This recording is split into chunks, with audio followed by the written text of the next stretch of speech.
नमस्कार, आपका स्वागत है फटाफट खबरों में। मैं हूं आपके साथ भावना रनौट। आज हम लेकर आए हैं हरियाणा के हर छोटे बड़े शहर की सबसे तेज और ताजा खबरें। तो चैनल को सब्सक्राइब कीजिए और वीडियो को कहां से देख रहे हैं कमेंट बॉक्स में बताएं।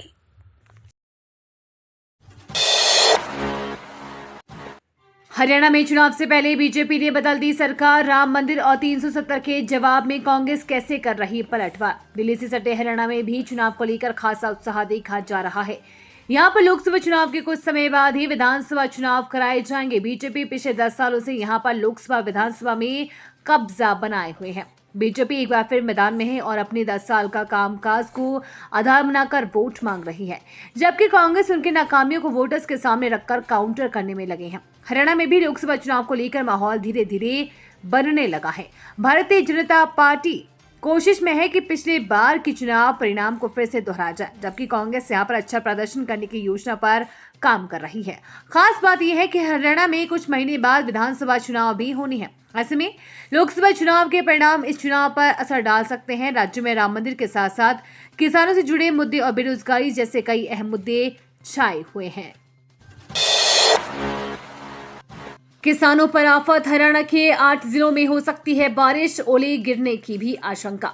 मौसम में लगातार परिवर्तन हो रहा है। प्रदेश में 13 और 14 अप्रैल को ओलावृष्टि के साथ वर्षा होने की संभावना है। पश्चिमी विक्षोभ के एक्टिव होने से मौसम परिवर्तन से किसान परेशान हो गए हैं, कारण खेतों में फसल पक्की खड़ी है, गेहूं का दाना बना हुआ है। यदि ओलावृष्टि वर्षा के साथ तेज हवाएं चलती है तो ये फसल के लिए नुकसानदायक होगा।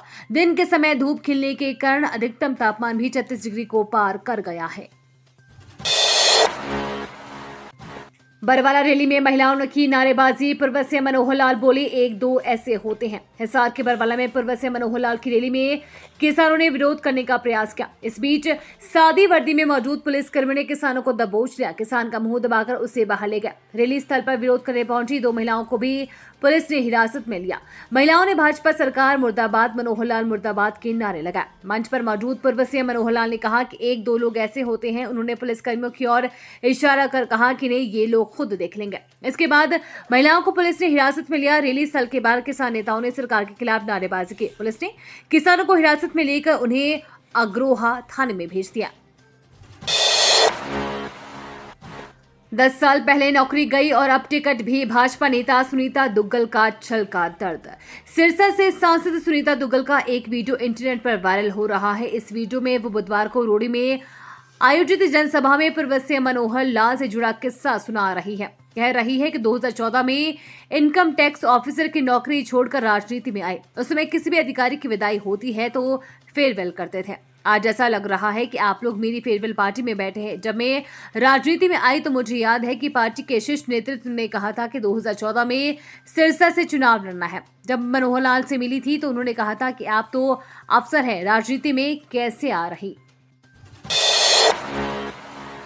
यात्रा करने वाले हो जाए अलर्ट। अपने साथ सिर्फ इतने किलो ही ले जा सकते हैं सामान, नहीं तो। भारतीय रेलवे अपनी सेवाओं को दिन पर दिन बेहतर कर रहा है। वंदे भारत समेत कई नई ट्रेनों को चलाया जा रहा है, साथ ही यात्रियों को आरामदायक सफर मिल सके, इसके लिए भी कोशिशें की जा रही है। ट्रेन से यात्रा करने वाले लोग अपने साथ भारी भरकम सामान भी लेकर जाते रहते हैं, लेकिन क्या आपको मालूम है कि आप ट्रेन में तय लिमिट में ही सामान ले जा सकते हैं। इसके लिए रेलवे ने किस कोच में कितने किलो सामान ले जाया जा सकता है उसके बारे में जानकारी दी है। यदि तय लिमिट को कोई क्रॉस करता है तो उसे जुर्माना भी भरना पड़ सकता है।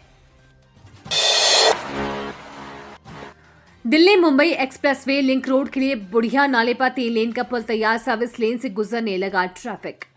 Delhi Mumbai expressway link road के लिए बुढ़िया नाले पर 3 लेन का पुल तैयार हो गया है। ये पुल सर्विस लेन के लिए बना है। फिलहाल रोड का ट्रैफिक इस पुल पर डाइवर्ट कर दिया गया है और मुख्य सड़क के लिए नया 6 लेन पुल बनाया जा रहा है।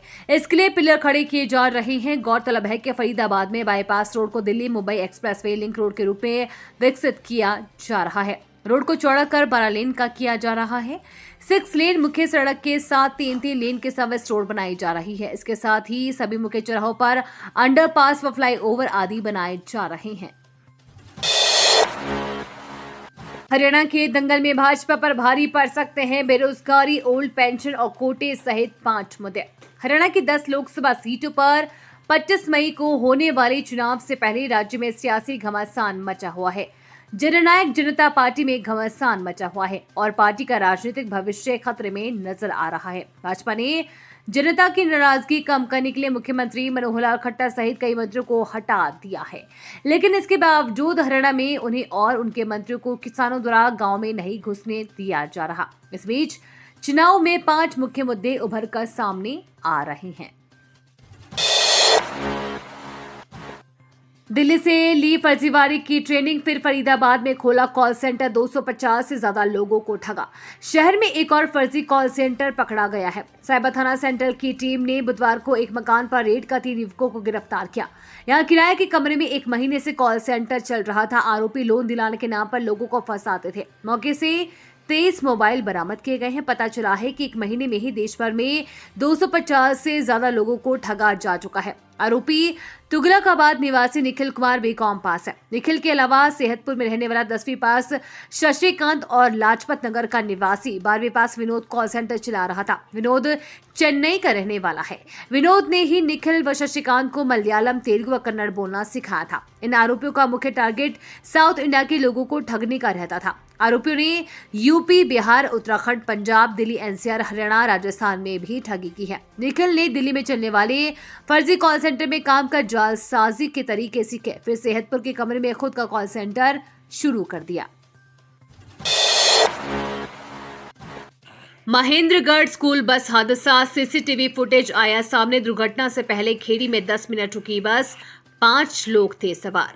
महेंद्रगढ़ के गांव उन्हानी के पास हुए भीषण सड़क हादसे से पूर्व बस को गांव खेड़ी के एक युवक ने चाबी छीनकर 10 मिनट रोके रखा था। हादसे से पूर्व जब गांव खेड़ी बस स्टैंड पर युवक द्वारा इस बस को रोका गया तो बस में कोई भी बच्चा सवार नहीं था। उस समय बस में चालक के अलावा 4-5 अन्य लोग सवार थे जो सभी शराब पिए हुए थे। गांव खेड़ी निवासी अरुण कुमार ने बताया कि जब वो गांव सेहलंग की ओर अपने खेतों से आ रहा था तो बस चालक धर्मेंद्र निवासी सेहलंग ने लापरवाही से बस चलाते हुए उसकी बाइक के सामने से कट मारा तो वो बाल बाल बचा था। इसके बाद बस का पीछा कर खेड़ी गांव के बस स्टैंड पर रोक लिया था। उस समय बस में कोई बच्चा नहीं था, बल्कि 4-5 अन्य लोग सवार थे जो कैबिन में बैठे थे। जब वो चाबी निकालने के लिए आगे बढ़ा तो उनके मुंह से शराब की दुर्गंध आ रही थी। स्कूल प्रबंधन से फोन पर बात की गई तो उन्होंने कहा कि 10 मिनट में कॉल करके पता करते हैं। इसके बाद चालक धर्मेंद्र ने बस चला दी तथा कुछ ही दूरी पर 4-5 बच्चों को बस में बैठा लिया था।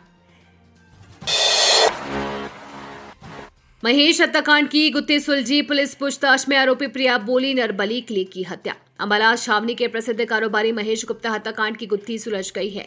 पुलिस ने मुख्य आरोपी प्रिया सहित उसके भाई हेमंत व भाभी प्रीति को गिरफ्तार कर लिया। पुलिस पूछताछ में प्रिया ने खुलासा किया कि उसे माता में विश्वास था और माता नरबली मांग रही थी। किसी बड़े आदमी की लेनी थी। महेश गुप्ता उनका परिचित भी था, इसलिए उसे जाल में फंसाया और घर बुलाकर नरबली दी। उधर मेडिकल के लिए ले जाते समय प्रिया की तबीयत बिगड़ गई और वो बेहोश हो गए। पुलिस ने अस्पताल में उसे भर्ती करवाया। अंबाला दिल्ली नेशनल हाईवे पर हादसा, चलती कार में लगी आग, गाड़ी सवार युवक की 18 अप्रैल को थी शादी। अंबाला दिल्ली नेशनल हाईवे पर बड़ा हादसा हो गया। इस हादसे में कार का रेडिएटर फटने से आग लग गई। गनीमत ये रही कि कार सवार जीजा साला समय रहते उतर गए। मौके पर फायर ब्रिगेड ने पहुंचकर आग पर काबू पाया। भटिंडा निवासी आशीष ने बताया कि अंबाला के सुंदरनगर निवासी साले नीरज की 18 अप्रैल को शादी है। वो अपनी पत्नी को लेकर 11 अप्रैल को अंबाला आ गया था। वो शुक्रवार को सुबह साले के साथ बाजार में जा रहा था। ये थी आज की फटाफट खबरें। हम मिलेंगे अगले बुलेटिन में, तब तक के लिए धन्यवाद और जय हिंद।